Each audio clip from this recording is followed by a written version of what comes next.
Kasih karunia dan damai sejahtera dari Allah Bapa dan dari Tuhan Yesus Kristus menyertaimu, saudara-saudaraku. Amin. Hari ini kita akan menerima firman Tuhan yang diangkat dari 1 Tesalonik pasal yang kedua ayat yang keempat. Demikian bunyinya. Sebaliknya, karena Allah telah menganggap kami layak untuk mempercayakan Injil kepada kami, itulah kami berbicara. Bukan untuk menyukakan manusia, melainkan untuk menyukakan Allah yang menguji hati kita. Saudaraku, Injil diberitakan.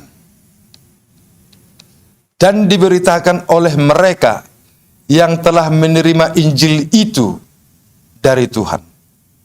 Dan ketika Tuhan sudah melayakkan seseorang untuk memberitakan Injil itu, maka orang itu akan menyampaikannya, akan berbicara, akan mengungkapkan.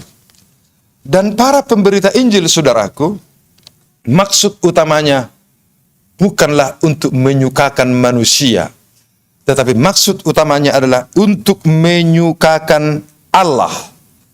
Allah yang mengetahui hati manusia.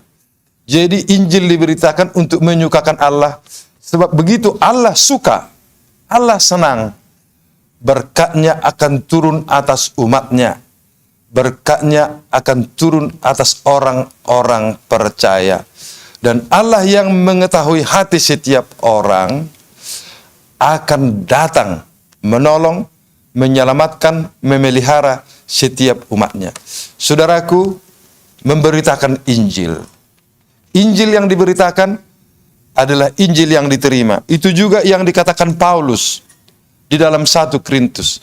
Apa yang kuterima dari orang-orang yang beritakannya kepada aku, itu pula yang kuberitakan kepadamu.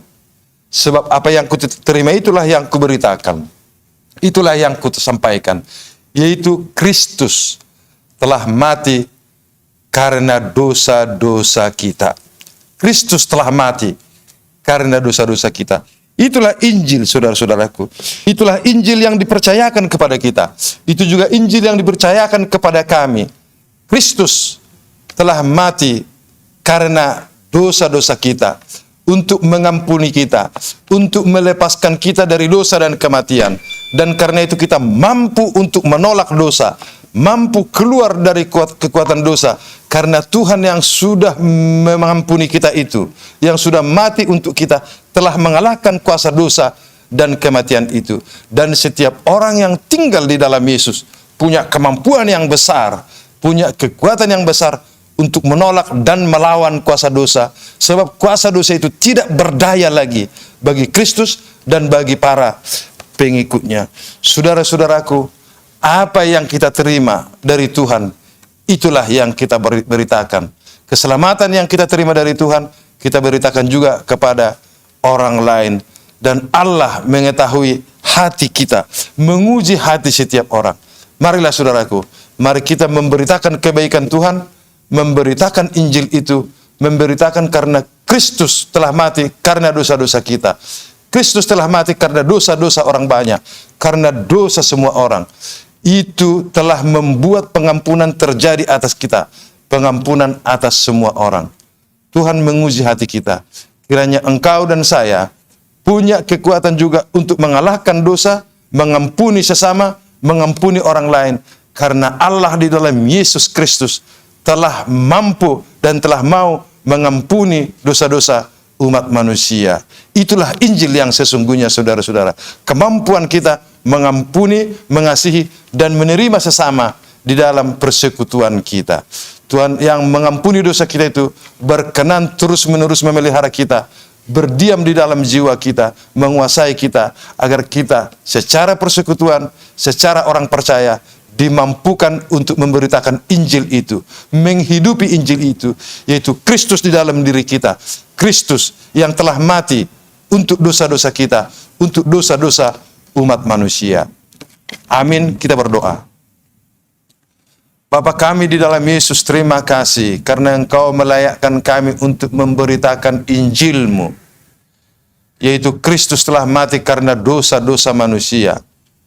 Kristus telah menebus, melepaskan, membebaskan kami dari kuasa dosa dan kematian.